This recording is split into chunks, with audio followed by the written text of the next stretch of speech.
चलो आज हम बात करते हैं स्फेरिकल मिरर्स की। पिछली क्लास में हमने प्लेन मिरर के बारे में बात की, लेकिन प्लेन मिरर के साथ एक छोटी सी दिक्कत है कि ये इमेज हमेशा शार्प बनाता है। इमेज बिल्कुल शार्प बनती है क्योंकि सभी की रेज एक ही पॉइंट से पास होते हुए आती हैं, लेकिन बहुत बड़ी दिक्कत इसकी इसका मैग्निफिकेशन 1 होता है। और मैग्निफिकेशन 1 होता है तो ये ना तो टेलीस्कोप की तरह यूज हो सकता है ना माइक्रोस्कोप की तरह यूज हो सकता है। इस वजह से प्लेन मिरर को हम बाकी डिवाइसेस में यूज नहीं कर सकते। ठीक है, चलो तो हम स्फेरिकल मिरर्स की बात कर रहे हैं जिनके पास मैग्निफिकेशन होगा। स्फेरिकल मिरर्स क्या है कि ये एक इस स्फीयर का एक पार्ट है। ठीक है, तो इसका सेंटर ऑफ कर्वेचर मींस इस स्फीयर का सेंटर ऑफ कर्वेचर है। ठीक, तो पहले हम बात करते हैं अगर हमने पैरेलल रेज भेजी होती तो उनका क्या होता। तो अगर रे हमने इससे पैरेलल भेजी, ऑब्वियसली ये इसकी रेडियस r है और लॉ ऑफ रिफ्लेक्शन क्या कर रहा है, ये थीटा से गया तो थीटा से ही वापस आया, तो जिस पॉइंट पे वापस आया उसे हम f कहेंगे। पैरेलल रे जहां से रिफ्लेक्ट होके एक्सिस पे टकराएगी, ये एक्सिस है हमारी, ठीक है, ये हमारा पोल है, तो पैरेलल रे जहां से पास होगी वो हमारा फोकस है। तो हम देखते हैं कि फोकल डिस्टेंस कितना है। तो ये हमें लेंथ चाहिए, तो इसके लिए हमें यहां से एक परपेंडिकुलर डालना पड़ेगा। ये परपेंडिकुलर डाला, मान लो ये n पे मीट कर रहा है, ये पॉइंट E है। चलिए तो अब हम फोकल लेंथ निकालते हैं, और फोकल लेंथ क्या है, fp।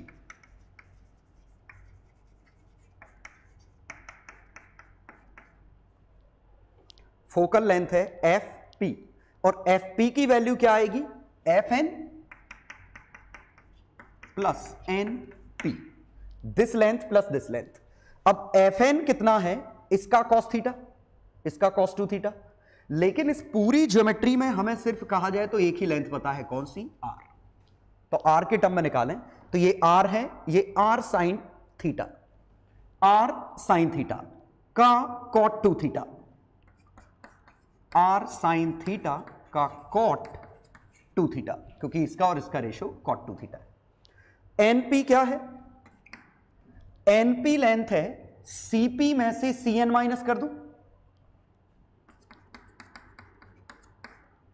चलो इसको लिखते हैं, तो r sign theta cos 2 theta upon sine 2 theta plus c से पोल का डिस्टेंस रेडियस है, माइनस c से n का डिस्टेंस, तो इस ट्रायंगल में देखिए r का cos थीटा। अब सिंप्लीफाई करते हैं, r कॉमन लिया, sine theta 2 sine theta cos theta, sine cut गया, cos 2 theta by 2 plus 1 minus cos theta, 2 cos theta, sorry, ठीक है। ये 2 cos थीटा इधर ट्रांसफर करो, 1 के साथ cos 2 theta minus 2 cos square theta by 2 cos theta, और cos 2 थीटा की value 2 cos square theta minus 1 होती है, तो 2 cos square theta minus 1, 2 cos square cut गया, तो ये रिजल्ट कितना आया, r 1 minus 1 upon 2 cos theta. इसी को सेक के फॉर्म में लिख लो, तो 1 माइनस सेक थीटा बाय 2। ठीक है, मैं रिकमेंड करूंगा रिजल्ट याद मत करिए, आप खुद से एक बार डिराइव करने की कोशिश करिए कि हम ट्रिग्नोमेट्री से ये डिराइव कर रहे हैं कि ये f से p का डिस्टेंस कितना है। क्लियर? और अगर हाइट h दी गई होती इस रे की, तो यहां से हम लिख सकते हैं कि साइन थीटा ही h बाय r है। सोचो, h बाय r ही साइन थीटा है। तो यहां हमें क्या पता चला कि फोकल लेंथ तो थीटा डिपेंडेंट है, और थीटा को h के टर्म में लिखूं तो हाइट h डिपेंडेंट है। मतलब अलग अलग हाइट की रेज अलग अलग पॉइंट पे हिट करेगी। मींस इसके हिसाब से ये रे और ये रे अलग अलग जगह हिट करेगी। ठीक है, तो सबसे ज्यादा थीटा किसका है? सबसे ऊपर वाली लाइन का। तो ऊपर वाली लाइन का थीटा सबसे बड़ा है, तो इसका फोकल लेंथ कम आएगी, इसकी इधर, इसकी इधर। तो इस हिसाब से ये तो डिफरेंट पॉइंट पे मीट कर रही है। क्लियर? मतलब हमारा पर्पस सॉल्व नहीं हुआ। हमें क्या करना था? पैरेलल रेज किसी एक यूनिक पॉइंट पे मीट करनी चाहिए, और वो करने के लिए हम क्या करेंगे? इसी में इफ थीटा इज स्मॉल, और अगर थीटा स्मॉल हो इसका मतलब h is very very less than r। देखिए, अगर h r के मुकाबले काफी छोटा है then sine theta is extremely small. तो थीटा अगर स्मॉल है तो हम कह सकते हैं साइन थीटा ही थीटा है और कॉस थीटा ही 1 है। थीटा स्मॉल पे, और कॉस थीटा 1 है तो सेक थीटा भी 1 है। तो फिर फोकल लेंथ कितनी आई? r 1 minus 1/2।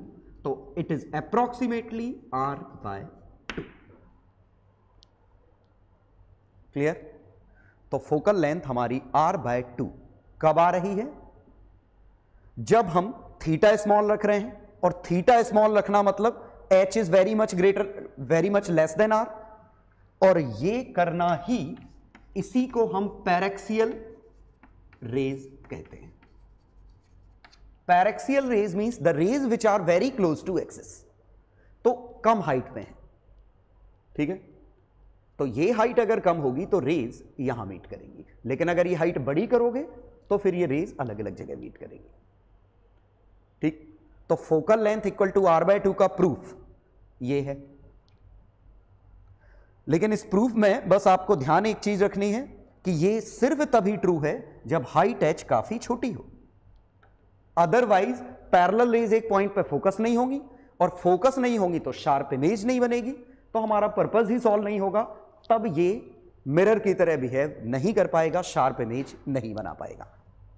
तो उम्मीद है समझ में आया होगा कि पैरेक्सियल रेज हम क्यों यूज कर रहे हैं। ठीक है, मतलब हम थीटा स्मॉल रख रहे हैं ये वाला। ठीक है, अब अगर आपने कभी ये मिरर्स हाथ में लेके देखे हो तो ये मिरर्स ऐसे होते हैं, मतलब इतने फ्लैट होते हैं।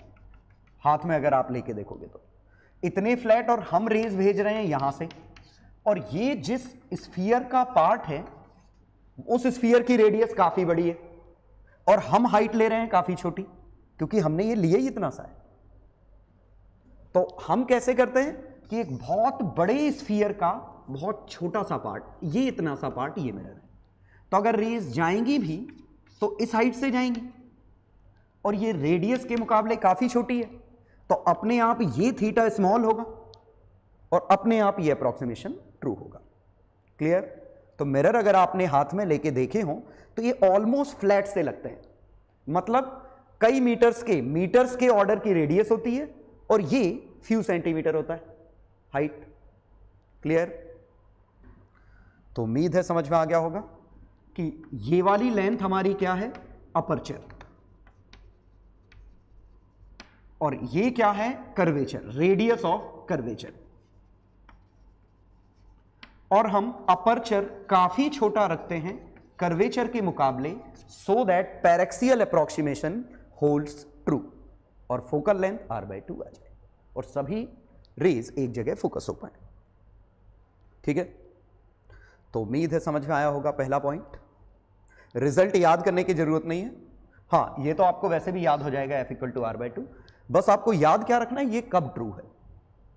डेरिवेशन अगर आता है तो आप कर ही लोगे मैथ से।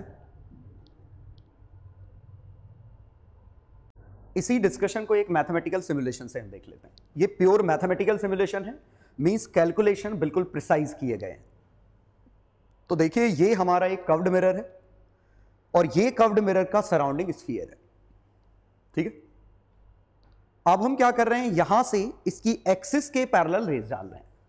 तो पहली रे, दूसरी रे, ये तीसरी रे, ये 3 रे डाली, और इनका पॉइंट ऑफ इंटरसेक्शन देखिए ऑलमोस्ट एक ही जगह है।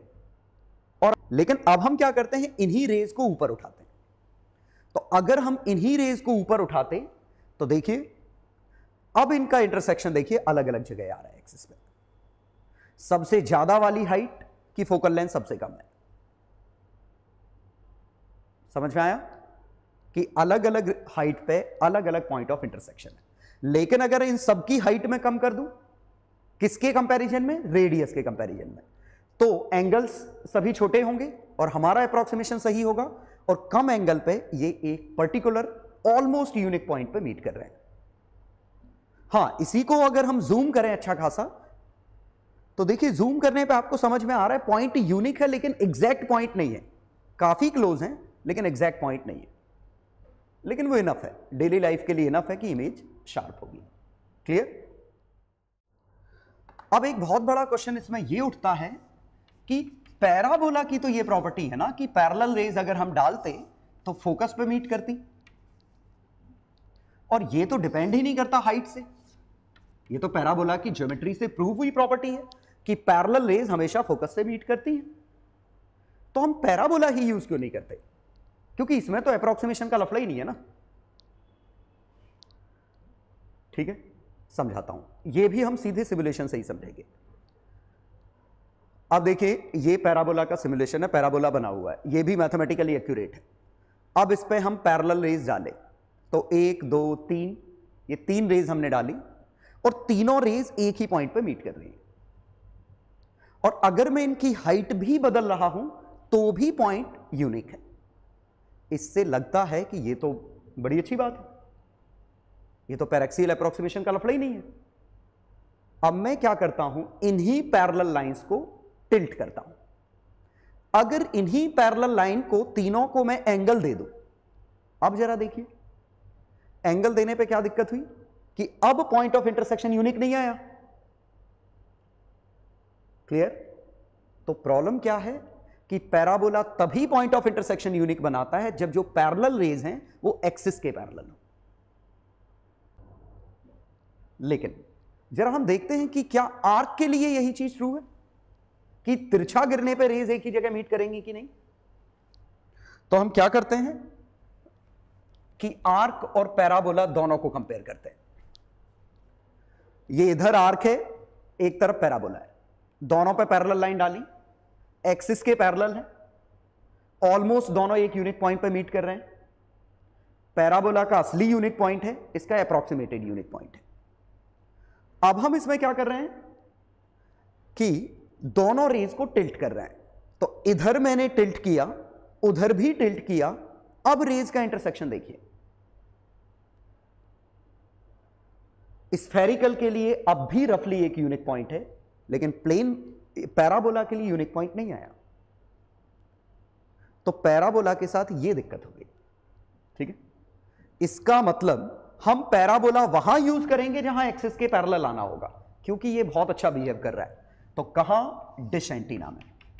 आपने डिश एंटीना देखे होंगे, ये एक फुंतड़ू सा होता है इसमें जो रिसीव करता है एक्चुअली, और यहां से पैरेलल रेज होती हैं और ये रेज ठीक इसी पॉइंट पे मीट करती। ये दरअसल सैटेलाइट से सिग्नल आ रहे हैं, ये हमारा डिश एंटीना है, ये सभी सिग्नल को कलेक्ट करेगा इस पे, तो गारंटीड ये रिसीवर इसके फोकस पे होगा। तो इसका रिसीवर इसके फोकस पे लाई करेगा, पहली चीज। दूसरा, इसकी एक्सिस रेज के आने वाली डायरेक्शन के अलोंग होनी चाहिए। तो अगर आपने कभी इनका इंस्टॉलेशन देखा होगा, तो जब छत पे इंस्टॉल करते हैं तो इसको मूव करते हैं अलग अलग डायरेक्शन, मूव करके एक पर्टिकुलर पे ये होल्ड करते हैं। और ये क्या करते हैं, एक उनके पास रिसीवर टाइप का होता है, वो डिटेक्टर यहां रखते हैं और इसको ऐसे मोड़ के देखते हैं। ज्यों ही जिस एंगल पे डिटेक्शन मैक्सिमम होता है वही इसकी एक्सिस होती है। मतलब जो सैटेलाइट की लाइन है वो एक्सिस के अलोंग होनी चाहिए। अगर हमने इसी को ऐसे कर दिया, मतलब ये ऐसा हो गया, लाइंस ऐसी थी, तो जैसे हमने सिमुलेशन में देखा ये यूनिक पॉइंट पे मीट नहीं करेंगी, और वैसे भी वो फोकस नहीं होगा, हमारा डिटेक्टर कहीं यहां है, वैसे भी ये एक ही यूनिक पॉइंट पे मीट नहीं कर रही है। तो पैराबोला से हमारा काम नहीं चल रहा है। ठीक है, चलो अब एक और इंटरेस्टिंग और बहुत ही इंपॉर्टेंट चीज देखते हैं कि क्या हमें वाकई में हमेशा पैरेलल रेज की इमेज बनानी है? हमें हमेशा तो लार्ज डिस्टेंस की चीजें देखनी नहीं है, हमें तो डेली लाइफ के डिस्टेंस भी देखने हैं। तो पॉइंट ऑब्जेक्ट की इमेज भी पॉइंट बननी चाहिए, तब जाके वो हमारा काम का है। तो अब हम क्या करते हैं, सिमुलेशन बना रहे हैं फिर से पैराबोला का और स्फेरिकल का। ये लेफ्ट साइड स्फेरिकल मिरर है, राइट साइड पैराबोला है। इस बार हम पॉइंट ऑब्जेक्ट से रेज भेजेंगे। तो पॉइंट ऑब्जेक्ट से रेज यहां भेजी, पॉइंट ऑब्जेक्ट से रेज वहां भेजी। अब जरा उनका इंटरसेक्शन पॉइंट देखिए। स्फीयर में ऑलमोस्ट वो पॉइंट यूनिक है, लेकिन पैराबोला में वो पॉइंट फैला हुआ है, अलग अलग पॉइंट पे नहीं। मतलब एक यूनिक पॉइंट पे कन्वर्ज नहीं हो रही है, मतलब वहां इमेज साफ नहीं बन रही है। हां, यहां इमेज साफ बन रही है काफी हद तक। और एक और बात देखिए कि अगर मैं इस पॉइंट ऑब्जेक्ट को, जो इसका पॉइंट ऑब्जेक्ट है, उसको एक्सिस के क्लोज करूं तो और साफ इमेज आ रही है और क्लियर पॉइंट ऑफ इंटरसेक्शन है। लेकिन हाइट अगर मैं इसकी बढ़ा देता हूं, मतलब हाइट रेडियस के कंपेरेबल कर देता हूं, तो फिर से प्रॉब्लम हो गई। लेकिन पैराबोला के केस में कुछ भी करो, यूनिक पॉइंट आ ही नहीं रहा है। तो शायद समझ में आया होगा कि पैराबोला तो हमारी मदद नहीं करने वाला है, सिर्फ एक ही जगह मदद कर रहा है, जब पैरेलल रेज आ रही हैं वो भी एक्सिस के पैरेलल हैं, यूनिक पॉइंट बन रहा है। उसके अलावा तिरछी पैरेलल लाइंस पे भी पॉइंट नहीं बना, और पॉइंट ऑब्जेक्ट के लिए तो पॉइंट इमेज बनी ही नहीं। हां, स्फीयर ने जरूर हेल्प की है कि स्फेरिकल वाले कर्वेचर में अगर हम ऑलमोस्ट पैरेक्सियल रेज दें तो शार्प इमेज बनेगी। क्लियर? मतलब एंगल हम स्मॉल रखेंगे तो शार्प इमेज बनेगी। तो फिर से मैं हल्का सा सिमुलेशन सिर्फ स्फीयर का दिखा रहा हूं। ये स्फेरिकल मिरर है, ये पॉइंट ऑब्जेक्ट है, हम इसकी रेज बना रहे हैं कि कहां इंटरसेक्ट करेंगी। तो देखिए, जब एंगल छोटा है, एंगल जब छोटा है तो रिफ्लेक्शन के बाद एक यूनिक पॉइंट पे मीट कर रही है। थोड़ा जूम करके देख लो, ठीक है। अब हम क्या करते हैं, इसी का एंगल बड़ा करते हैं। जब हम इसका एंगल बड़ा कर रहे हैं तो देखिए यूनिक पॉइंट नहीं रहा, बड़े एंगल पे ये भी फैलने लग गया। क्लियर? मींस शार्प इमेज कब बन रही है, जब एंगल ऑफ इंसिडेंस स्मॉल है, रेज काफी हद तक पैरेलल हैं प्रिंसिपल एक्सिस के। क्लियर? तो अब हम इसका मैथमेटिकल डेरिवेशन करेंगे कि आखिरकार स्फीयर में ऐसी कौन सी जुगाड़ है जो प्लेन मिरर में, जो कर्व्ड मिरर में नहीं है। मतलब कर्व्ड मिरर कौन सा? पैराबोलिक। जो पैराबोलिक मिरर में मिसिंग था, स्फीयर में ऐसी क्या चीज है? इंटरेस्टिंग है, देखिएगा। चलो, तो अब हम बनाते हैं इसमें, ये हमारा स्फेरिकल मिरर है, ये हमारा पॉइंट ऑब्जेक्ट है, यहां से ये रे गई, ये हमारा नॉर्मल है। ठीक है, थोड़ा प्रॉपर बना देता हूं।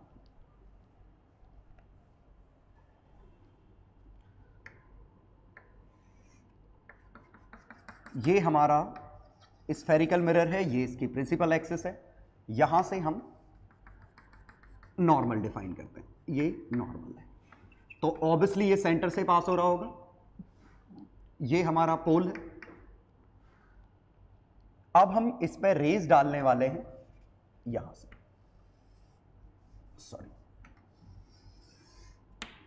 ये इंसिडेंस रे रिफ्लेक्ट होके ये इधर से गई, ये एंगल थीटा, तो ये वाला एंगल भी थीटा, दोनों एंगल थीटा है।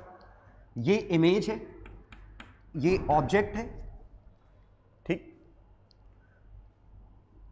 तो ये वाला एंगल थीटा, ये वाला एंगल थीटा। अब मैं इस एंगल को अल्फा मानूं, इस एंगल को बीटा मानूं, इस एंगल को गामा। मैंने इसको अल्फा लिखा, इसको बीटा लिखा, इसको गामा लिखा, और ये हाइट h लिखी। अब जरा सोचिए हम किसके लिए सॉल्व करने वाले हैं, when angles are small, theta is small. और जरा समझिए, जब थीटा स्मॉल होगा तो alpha beta gamma all are small, क्योंकि अगर थीटा ही स्मॉल है और थीटा स्मॉल है, मतलब ये पॉइंट पी के काफी क्लोज है, ठीक है। क्योंकि लार्ज थीटा कब होता, ऐसे में। सोचिए कि नॉर्मल ये होता, ये ऐसे, ये थीटा बड़ा है, थीटा छोटा रखें तो यहां से देखें ये नॉर्मल, ये ऐसा, देखिए थीटा छोटा है, और थीटा छोटा है तो ये alpha beta gamma, alpha beta gamma ये भी तो छोटे हैं। चलो पहली चीज तो हमारी क्लियर हुई। एक और चीज मैं यहां कह रहा हूं कि ये अगर पॉइंट N है, ये A है, तो NP कैन बी निग्लेक्टेड।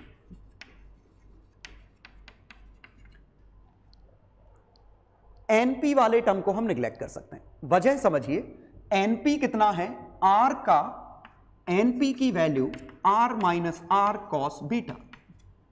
सोचिए ये R है, ये R है, इसमें से R कॉस बीटा हटा दो, देखो इस ट्रायंगल में देखो तो ये बना, और बीटा स्मॉल है तो cos beta can be approximated as 1, तो this is approximated as 0। Reality ये है कि cos theta is equal to 1 minus theta square by 2 जब थीटा स्मॉल होता है, और साइन थीटा इज अप्रोक्सीमेटली 1। ठीक है, आगे आप लिमिट्स में देखोगे तो 1 माइनस थीटा क्यूब बाय 6 होता है, लेकिन थीटा स्क्वायर और थीटा क्यूब, जब थीटा ही छोटा है तो स्क्वायर और क्यूब इनके निगलेक्ट हो जाएंगे, सॉरी थीटा माइनस, तो साइन थीटा में थीटा क्यूब निगलेक्ट करो अकेला थीटा बचेगा, इसमें थीटा स्क्वायर निगलेक्ट करो अकेला 1 बचेगा। ठीक है, तो ओवरऑल मैं यहां यह कहना चाह रहा हूं कि distances from N measured from N approximately equal to distances measured from P। पहले इस पे अपने आप को कन्विंस करो। हम स्मॉल एंगल पे चीजें डाल रहे हैं, रेज हम स्मॉल एंगल पे डाल रहे हैं, स्मॉल एंगल पे डाली तो अल्फा से जो रे गई वो यहां से पास हुई, तो ये एंगल अल्फा, ये एंगल बीटा, ये एंगल गामा। क्लियर? तो एंगल्स स्मॉल है, दूसरा ये लेंथ नेग्लिजिबल है, तो मैं पी आई और एन आई अप्रोक्सीमेटली बराबर कह सकता हूं। अब देखते हैं हम अल्फा बीटा गामा में आपस में रिलेशन क्या आ रहा है। ठीक है, तो देखें ये थीटा है, alpha plus theta equal to beta. सोचो ये एंगल थीटा है, अल्फा और थीटा जोड़ने पे बीटा आएगा, तो alpha plus theta equal to beta. दूसरा beta plus theta equal to gamma, इस ट्रायंगल में एक्सटीरियर एंगल, तो गामा की वैल्यू बीटा प्लस थीटा है, तो beta plus theta equal to gamma. तो यहां से beta is equal to alpha plus gamma by 2, theta की वैल्यू उठा के छाप दो। ठीक है, तो थीटा की वैल्यू उठा के छापो, gamma minus beta equal to beta, alpha plus gamma equal to 2 beta. ठीक, अब हम वैल्यू छापने वाले हैं। अल्फा की वैल्यू कितनी है, H upon O N, gamma की वैल्यू कितनी है, H अपॉन आई एन। दरअसल समझिए अल्फा ही tan अल्फा है, मींस इससे हमने क्या लिखा, approximately tan alpha plus tan gamma is equal to 2 tan beta. क्यों? क्योंकि जब थीटा स्मॉल होता है उस समय sine theta is approximately theta, tan theta is approximately theta, cos theta is approximately 1। तो tan alpha height upon base ओ N, beta height upon C N, और gamma height upon H N, तो 2 height upon C N, H H H उड़ा दिए। अब ये 1 upon O N बचा, और O N can be written as OP. N से जो डिस्टेंस मेजर की और पोल से जो डिस्टेंस मेजर की एक ही बात है, एच अपॉन एन आई और पी आई एक ही चीज है, 2 अपॉन एन सी और पी सी एक ही चीज है।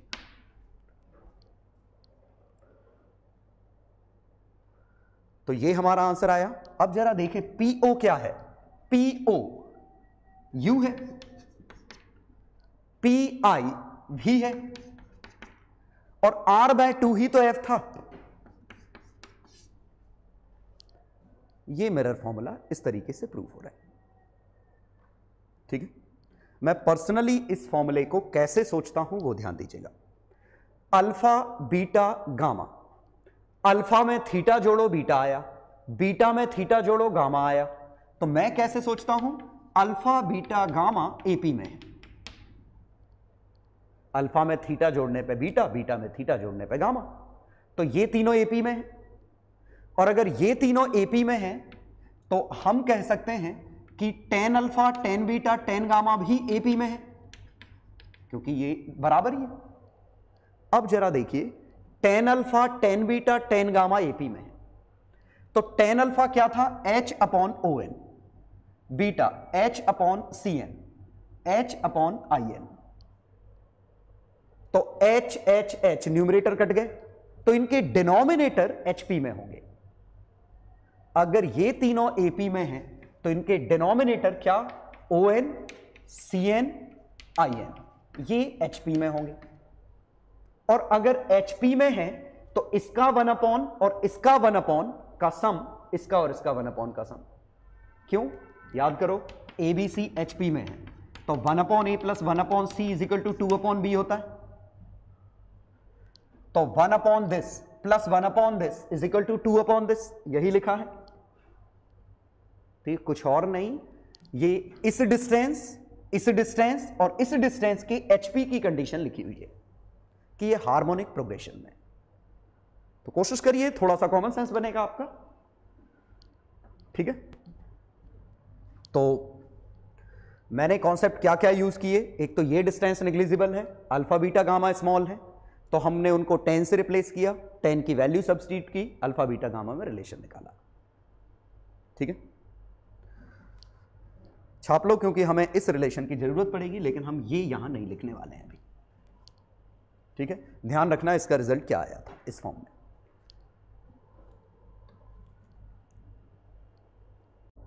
अब पिछले डिस्कशन में एक छोटी सी दिक्कत थी कि हमने ये एक पर्टिकुलर केस के लिए निकाला जब रेज कन्वर्ज हो गई, लेकिन हो सकता है ऑब्जेक्ट इधर होता और रे टकराने के बाद ऐसी चली गई होती। नॉर्मल यहां से पास हो रहा होता, ये एंगल थीटा, ये एंगल थीटा, ऑब्जेक्ट इधर, तो अंडरस्टूड है इमेज इधर।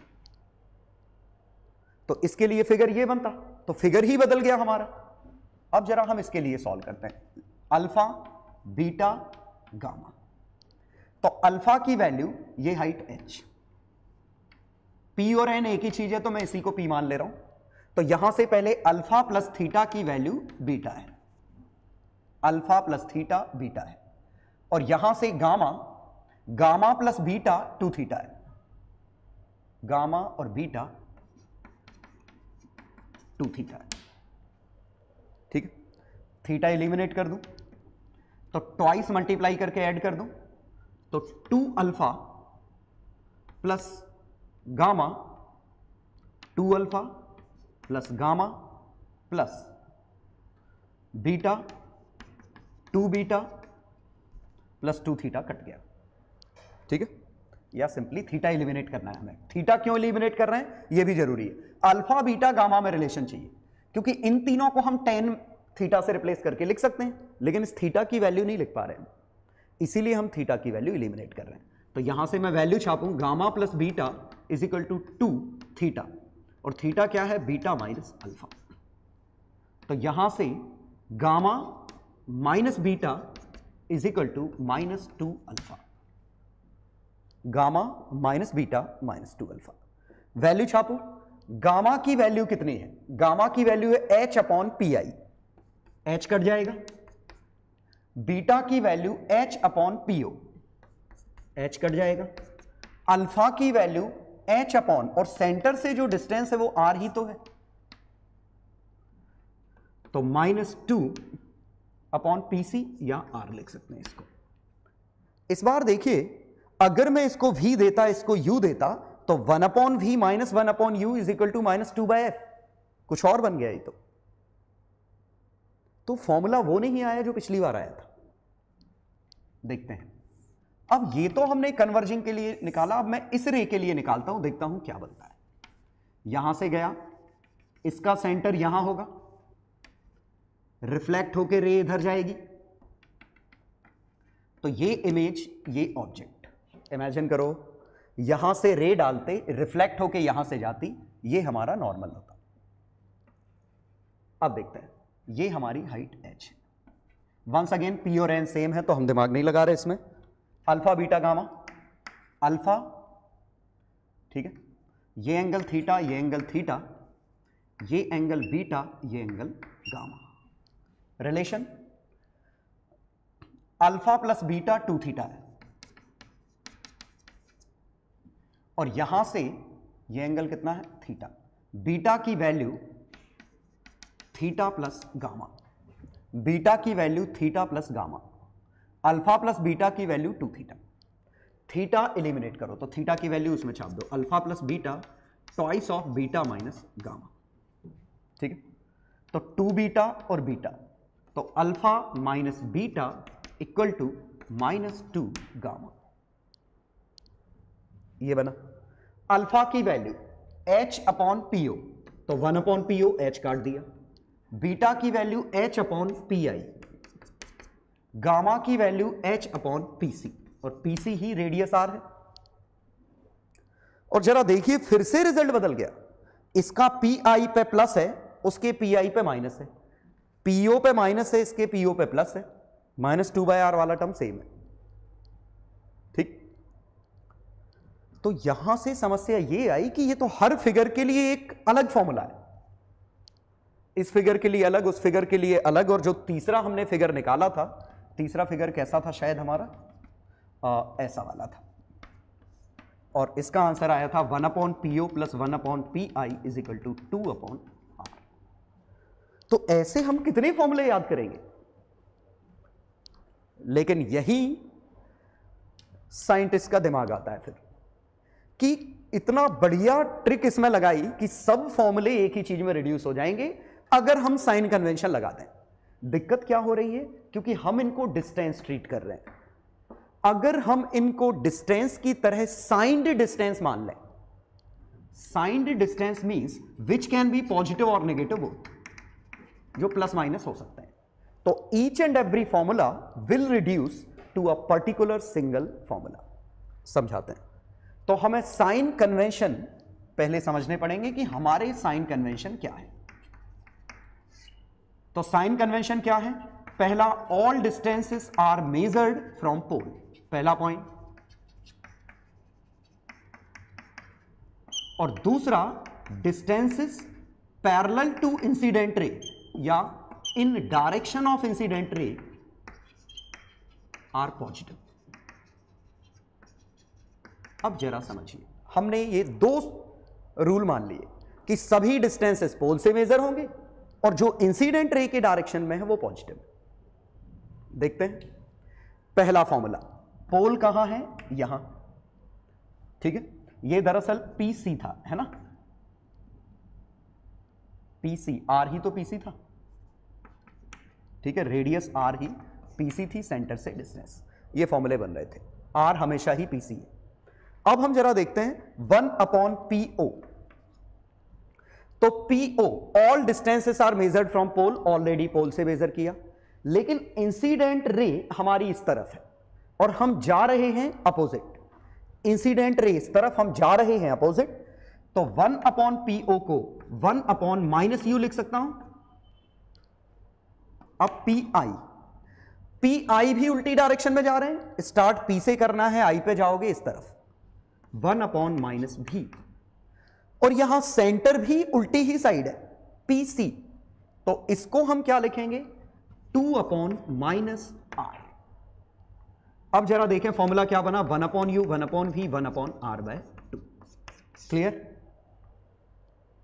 चलो, मजा तो इन सब में आएगा। 1 अपॉन पी आई, और आर को मैं वापस पीसी लिख देता हूं, ठीक है, यहां भी आर को पीसी लिख देता हूं। इसमें देखें 1 अपॉन पी आई, पोल इस तरफ है, इमेज पॉजिटिव साइड है, इस बार देखिए, इंसिडेंट रे, ये इंसिडेंट रे है, इंसिडेंट रे की डायरेक्शन पॉजिटिव है, तो पी आई को पॉजिटिव लिखना है, लिखो 1/v plus minus PO, P इधर, ओ तो उल्टी साइड है, तो पीओ वेक्टर इधर है, तो it will be minus you, minus 2/pc, PC incident ray के अपोजिट माइनस आर। जरा इसको सिंप्लीफाई करो, ठीक वही फॉर्मूला जो ये था। अब जरा हम तीसरा देखते हैं। 1/PO, पोल से O की तरफ negative side minus U, PI positive side plus V, minus 2 PC positive side है, देखिए इंसिडेंट रे के अलोंग है, तो it will be plus R। और जरा देखें माइनस माइनस कट गया, ये भी वही बना। ये बहुत ही कर रही जुगाड़ कि जब हम साइन कन्वेंशन अप्लाई कर दे रहे हैं तो ये फॉर्मूला इसमें रिड्यूस हो जा रहा है, ये फॉर्मूला इसमें रिड्यूस हो गया, ये इसमें रिड्यूस हो गया। All result get reduce to a single common formula. समझ गए? तो हमें हर केस का अलग अलग फॉर्मूला याद नहीं करना पड़ेगा अगर हम ये फॉर्मूला याद समझ लेते हैं तो। लेकिन एक छोटी सी दिक्कत अब भी है कि आपने जो ये फॉर्मूला लिखा ये सब में कॉमन आया, लेकिन आपको ज्योमेट्री तो ये थी, तो ज्योमेट्री वाला रिजल्ट ही यूज करना है। तो अच्छे समझिएगा जो मैं पॉइंट कह रहा हूं। अगर मैं इसमें वापस से साइन कन्वेंशन लगा दूं तो ये इसमें कन्वर्ट हो जाएगा, इसमें वापस साइन कन्वेंशन लगा दूं ये इसमें कन्वर्ट हो जाएगा, इसमें वापस साइन कन्वेंशन लगा दूं ये इसमें कन्वर्ट हो जाएगा। क्यों? लगा के देखें, ये फॉर्मूला था, अच्छे से समझिएगा। ये थोड़ा सा ट्रिकी है ये समझना। 1/u, तो u की वैल्यू क्या लिखें? माइनस पीसी,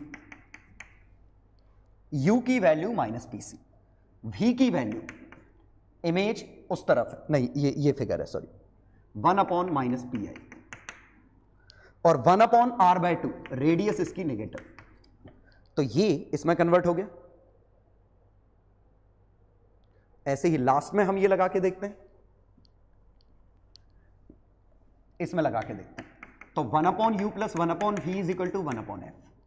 u की वैल्यू माइनस पीयू, v की वैल्यू प्लस पीआई, f की वैल्यू f पॉजिटिव r/2, तो ये बना minus 1/po plus 1/pi 2/r।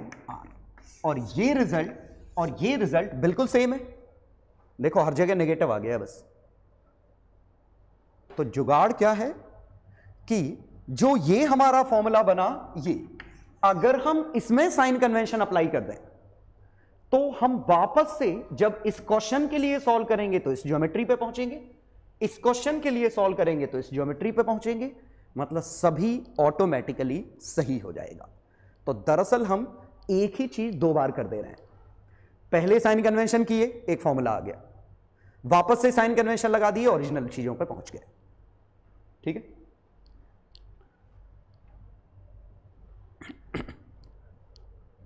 तो मोर और लेस ये सिंपली क्या है कि ये फॉर्मूलेज थे।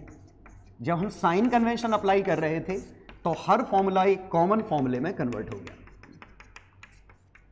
और इसमें वापस से साइन कन्वेंशन अप्लाई करेंगे तो ये अपने अपने ओरिजिनल फॉर्मूले में कन्वर्ट हो जाएगा। तो हमें ज्योमेट्री याद नहीं रखनी पड़ेगी। तो ये मुझे पता नहीं किसने सोचा, लेकिन जिसने भी ये सोचा काफी जीनियस था। ठीक है? कि बड़ा ही दिमाग चाहिए ये कि ये इस तरह कर दो तो जुगाड़ बन जाएगी। बेनिफिट इसमें क्या हुआ कि अगर ऑब्जेक्ट इस तरफ है तो ये डिस्टेंस नेगेटिव है, ऑब्जेक्ट इस तरफ है तो डिस्टेंस पॉजिटिव है, तो हम डिस्टेंसेस को प्लस माइनस ले रहे हैं, तो हम रियल और वर्चुअल दोनों के लिए एक ही फॉर्मूले से सॉल्व कर दे रहे हैं। ठीक है? हाँ, तो जो हमने पिछला प्रूफ लिखा था उस प्रूफ में आगे आपको लाइन जोड़नी है। कौन सी? हम यहां तक पहुंच चुके थे, ओ आई नॉर्मल अल्फा बीटा गामा, ये वाला जो प्रूफ इसके पहले लिखा था। तो इसमें हम इस पे पहुंच चुके थे 1/po plus 1/pi is equal to 2/pc। Now applying sign convention,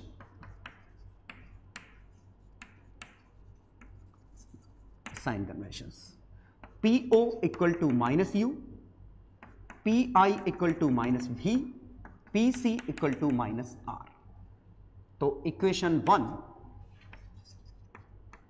reduces to -1 upon u -1 upon v -1 upon r by 2, और इसी को लिखा 1 upon u 1 upon v 1 upon f where f is equal to r by 2।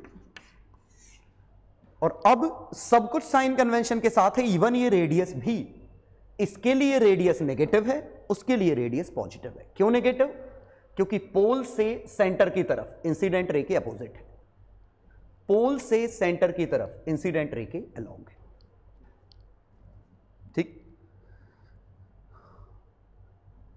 ठीक है, तो जो मैंने इसका प्रूफ लिखा था उसके आगे ये लिख लीजिए, तो आपका प्रूफ कंप्लीट हो जाएगा। क्योंकि फाइनली आपको प्रूफ ये नहीं करना था, आपको ये प्रूफ करना था। हाँ, आपकी मर्जी, आप इससे भी शुरुआत कर सकते थे, फिगर ऐसा बनाइए और सब्स्टिट्यूट करोगे, फाइनली ये इसी में कन्वर्ट हो जाएगा। तो एक किसी ज्योमेट्री के लिए प्रूव करना है आपको, अगर प्रूफ पूछा जाता है तो। ठीक है, तो स्कूल में रे ऑप्टिक्स अगर सिलेबस में रहा तो आपको ये प्रूफ बहुत ही इंपॉर्टेंट है, मतलब काफी ज्यादा पूछा जाता है मिरर फॉर्मूले का प्रूफ। तो मेरे ख्याल से कोई दिक्कत होनी नहीं चाहिए। कोई एक ज्योमेट्री लो, रिजल्ट निकालो अल्फा बीटा गामा में, वैल्यू पुट करो, साइन कन्वेंशन अप्लाई करो, automatically it will get reduce to this form. ठीक है, हाँ, इसमें एक छोटा सा डिस्कशन जो मैं लेना चाहूंगा वो ये है कि इसमें स्फीयर में ऐसा क्या खास था जो पैराबोला में खास नहीं था। ऐसा हमने स्फीयर की कौन सी प्रॉपर्टी यूज की है कि, सॉरी, हम ये इस रे के लिए सॉल्व कर रहे थे, ऑब्जेक्ट इमेज, स्फीयर की ऐसी कौन सी प्रॉपर्टी यूज की है? तो समझिए 1 upon U plus 1 upon V is equal to 1 upon R by 2, ये लिखा हमने, ये फॉर्मूला बना। आर क्या है? ये डिस्टेंस, और ये डिस्टेंस जो आर निकला है, ये आर क्या है? इस पॉइंट से नॉर्मल की लेंथ, और नॉर्मल की लेंथ कांस्टेंट निकलती है सिर्फ स्फीयर के केस में। मतलब स्फीयर ही वो केस है जहां मैं कहीं भी नॉर्मल डालूं सेंटर से पास होगा। ठीक है, पैराबोला में अगर आप नॉर्मल डालते तो ये नॉर्मल यहां से पास होता, ये इधर से, ये इधर से, सब अलग अलग जगह से पास होते। अब ये यूज कहां हुआ ये भी समझाता हूं मैं। तो हमने जब निकाला तो आंसर हाइट h पे इंडिपेंडेंट आया। सोचो, हाइट h वाला टर्म कट गया, क्योंकि हमारा आया था h upon P O, h upon P I, h upon P C, h चारों मतलब पूरा कट गया। ठीक है, तो हमने कहा आंसर h इंडिपेंडेंट है, और अगर आंसर h इंडिपेंडेंट है तो इस हाइट पे टकराने वाली रे भी इसी से जाएगी, इससे टकराने वाली भी इसी से, इससे टकराने वाली भी इसी से, कि अलग अलग हाइट से टकराने वाली रेज सभी एक ही पॉइंट से पास होंगी। लेकिन ये तभी सही था जब इसकी रेडियस ऑफ कर्वेचर भी हाइट पे डिपेंड ना करे, कि पीसी हाइट का फंक्शन नहीं होना चाहिए। और पीसी हाइट का फंक्शन नहीं है किस केस में? सिर्फ स्फीयर के केस में। स्फीयर के केस में ही radius of curvature throughout same है, पैराबोला में वो जुगाड़ नहीं थी। तो शायद आपको समझ में आया होगा कि ये अलग अलग हाइट पे हम यहां सेम कॉमन पॉइंट पे मान ले रहे हैं, मतलब ये पूरा का पूरा बंडल एक जगह इकट्ठा हो रहा है। यही कंडीशन थी इमेज फॉर्मेशन की। क्लियर? क्योंकि आंसर h पे इंडिपेंडेंट था, तो this term should be independent of h, और पैराबोला में ये इंडिपेंडेंट होता नहीं है। इसी वजह से पैराबोला में एक यूनिक जगह इमेज नहीं बनती। पैराबोला क्या किसी में नहीं बनती, पैराबोला स्फीयर के अलावा।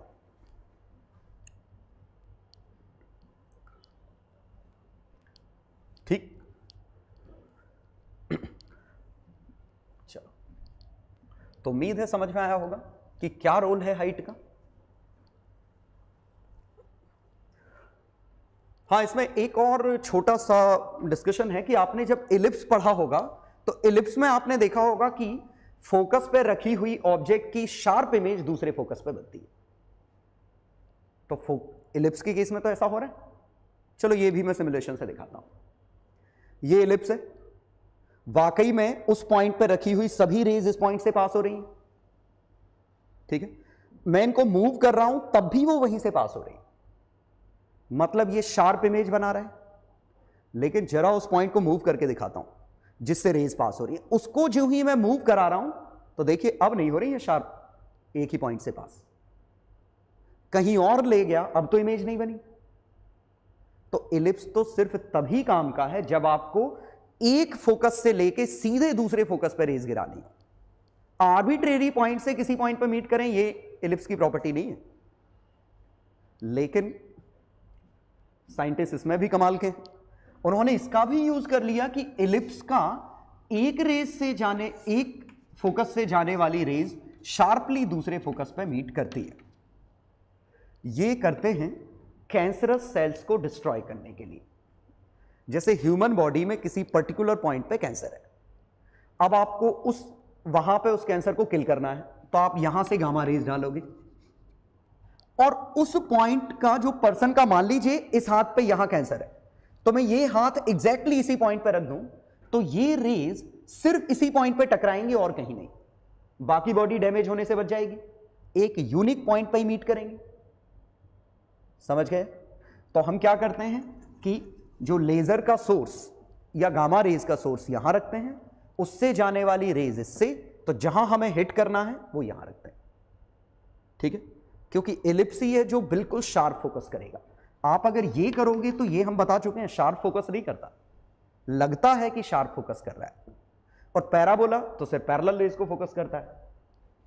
तो ये भी जुगाड़ की तरह काम करता है। लेकिन दिक्कत क्या है कि अगर मैंने इसको यहां रखा तो ये रेज, दो रेज तो कहीं ना कहीं मीट करते हुए दिखेंगी, लेकिन जो ही तीसरी रे डालोगे वो कहीं और से निकल जाएगी, ठीक है। 3 क्वेश्चन करिए। पहले क्वेश्चन में ये पैराबोलिक मिरर है, y square equal to ax दे रखा है, a हाइट पे एक रे जा रही है, टकरा के एक्सिस पे p पे हिट करी, इस पे q पे हिट करी, तो you have to find coordinates of p and q। इसको पूरा मैथमेटिक्स का क्वेश्चन ही मानिए। क्वेश्चन नंबर 2, एक मिरर है, मिरर में रेडियस 6 सेंटीमीटर है। अब देखिए एक रे जा रही है 0.1 सेंटीमीटर हाइट से, इसका मतलब है 0.1 काफी छोटा है 6 के मुकाबले, तो ये पैरेक्सियल अप्रोक्सीमेशन की कंडीशन को फॉलो कर रहा है। लेकिन ये जो 6 सेंटीमीटर है, ये रेडियस मैं 10 कर देता हूं सो दैट आंसर अच्छा है, रेडियस 10 सेंटीमीटर, तो रेडियस 10 सेंटीमीटर 6 सेंटीमीटर के मुकाबले काफी कंपेरेबल है।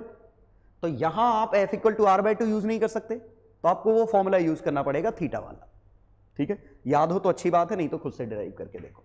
फाइंड लेंथ PQ, तो ये अब एक यूनिक पॉइंट पे मीट नहीं करेंगी, you have to find PQ। Question number 3, ये एक कॉनकेव मिरर है, रेडियस r का, कन्वर्जिंग रेज गिर रही थी, O पे मीट कर रही थी, ये रिफ्लेक्ट होके I पे मीट की, वो नॉर्मल मैंने बना रखा है, आपको मिरर फॉर्मूला डिराइव करना है इससे, तो आपका बीच का रिजल्ट कुछ और आएगा, साइन कन्वेंशन यूज करोगे, वापस से फॉर्मूला सही बन जाएगा, ठीक है। ट्राई करिए। चलो सॉल्यूशन देखें। देखिए ये रे एक्सिस के पैरेलल है तो फोकस से पास होगी। अब फोकस क्या है, तो y square equal to 4ax, इसको मैं a' से कंपेयर करूं तो इसको 4a/4 ऐसे लिख सकते हैं। तो फोकल लेंथ क्या आई, p के कोऑर्डिनेट आए a/4, 0, 4ax से कंपेयर किया, यहां ax था मतलब a/4 है, तो a/4, 0 p के कोऑर्डिनेट है, तो कोई दिक्कत थी नहीं इसमें। इसके कोऑर्डिनेट कितने हैं, a, a। सोचो y की वैल्यू a है तो x की वैल्यू भी a है। अब मुझे इसके कोऑर्डिनेट चाहिए। अब या तो आपके पास ऑप्शन है कि इस लाइन की इक्वेशन लिखो, पैराबोला के साथ सॉल्व करो, क्वाड्रेटिक बनेगी, उसके 2 रूट आएंगे, एक रूट a है, दूसरा रूट यहां मिल जाएगा। क्लियर? इस लाइन की इक्वेशन, इस लाइन की इक्वेशन, तो स्लोप कितना है इसका, x में 3a/4 का चेंज, y में a का तो 4/3 का, तो y minus 0 is equal to -4/3 x minus a/4। ये y square equal to ax के साथ क्वाड्रेटिक सॉल्व करोगे तो x में क्वाड्रेटिक बनेगी, 2 रूट आएंगे, गारंटीड एक रूट a है, दूसरा रूट कुछ और मिलेगा, एक तरीका। लेकिन चूंकि हम पैराबोला पढ़ चुके हैं तो हमें इतनी दिक्कत होनी नहीं चाहिए, क्योंकि पैराबोला में फोकल कॉर्ड के एक्सट्रीम पॉइंट्स ये अगर T1 है, ये T2 है, तो T1 T2 का प्रोडक्ट -1 होता है। A से मल्टीप्लाई कर दूं तो AT1 स्क्वायर AT2 स्क्वायर, दोनों तरफ स्क्वायरिंग की, तो T1 स्क्वायर T2 स्क्वायर इसकी वैल्यू 1। A स्क्वायर का मल्टीप्लाई कर दूं, AT1 square AT2 square is equal to A square, लिख सकते हैं। तो ये कोऑर्डिनेट x1 है, ये कोऑर्डिनेट x2 है, इक्वल टू A स्क्वायर आता। तो फोकस के एंड पॉइंट के x कोऑर्डिनेट का प्रोडक्ट A स्क्वायर है। लेकिन ध्यान देने वाली बात, इसका A स्टैंडर्ड का से कंपेयर करें तो स्टैंडर्ड ये है, ये a/4 है, तो यहां बनेगा a/4 का होल स्क्वायर, x1 x2। लेकिन x1 की वैल्यू हमें कितनी पता है, a है। x2 की वैल्यू नहीं पता, a²/16, तो x2 की वैल्यू a/16। रियलिटी ये है कि ये मैंने फिगर पूरी तरह से सही नहीं बनाया है, फोकस इधर कहीं है, ठीक है, यहां है फोकस। देख लो a/4 लेंथ तो कम होगी ना a से, तो फिगर हमने सही नहीं बनाया, फिगर ऐसा बनेगा, ठीक है। तो ये कोऑर्डिनेट x2 की वैल्यू a/16, तो a/16, y की वैल्यू, x की वैल्यू a/16, तो y की वैल्यू a/4। चलो क्वेश्चन 2, इसमें ये 0.1 वाले में कंफ्यूजन नहीं, ये हम r/2 लिख सकते हैं, क्योंकि 0.1 is very very much less than 10। तो इसमें से जो पैरेक्सियल अप्रोक्सीमेशन फॉलो कर रहा है वो r/2 मतलब 5 सेंटीमीटर, क्योंकि ये हाइट स्मॉल थी, तो पैरेक्सियल अप्रोक्सीमेशन सही है। इसका मतलब f की वैल्यू r/2 है, मतलब 5 सेंटीमीटर पर मीट करेगा। लेकिन दूसरे वाले फिगर के लिए ये हाइट ठीक ठाक थी, और अब ये कहीं से जाएगा तो हमें क्या देखना पड़ेगा, नॉर्मल कहां मीट कर रहा है। तो ये नॉर्मल है, मतलब सेंटर है। ये एंगल थीटा, ये एंगल थीटा, ये एंगल 2 थीटा, तो हमें इसका डिस्टेंस इससे निकालना है, और ये हम प्रूव कर चुके हैं, r1 - sec θ/2। भूल गए हो तो निकाल के देख लो, ठीक है। अब थीटा कितना है, तो ये वाली हाइट क्वेश्चन में दे रखी है 6, रेडियस दे रखी है 10, ये एंगल थीटा, तो थीटा ही 37 डिग्री है, 6 और 10 37, तो r1 - cos 37 4/5, sec 37 5/4, sorry 37 cos 37 4/5 5/4 सही है, 5/8 3/8, ये बना 3r/8, और रेडियस कितनी थी 10, तो 30/8 सेंटीमीटर, ठीक है। तो 3.625 3.75 24 6 3/4 75 3.75, तो ये जो मीट किया वो 3.75 पे मीट किया, तो जो डेल्टा आया PQ length is equal to इनका डिफरेंस, तो 1.25 सेंटीमीटर। चलो थर्ड क्वेश्चन में देखें, तो थर्ड क्वेश्चन में ये alpha beta gamma theta theta, तो अल्फा प्लस बीटा 2 थीटा, पहला रिलेशन। दूसरा थीटा प्लस गामा बीटा, तो थीटा को एलिमिनेट कर दें तो alpha plus beta is equal to twice of beta minus gamma, तो alpha minus beta equal to -2 gamma. Alpha है h/pi, h काट ही देता हूं, बीटा है h/po, गामा है h/pc। अब applying sign convention, PI incident ray इस तरफ है, तो इस तरफ हमारा नेगेटिव, तो PI को -v, PO positive side plus u, PC positive side plus r। तीनों के माइनस काट दूं तो 1/u plus 1/v is equal to 1/f, F ही r/2 है, ऑटोमेटिकली सही हो गया। ठीक, तो उम्मीद है समझ में आ गया होगा। आगे बढ़ते हैं अब हम।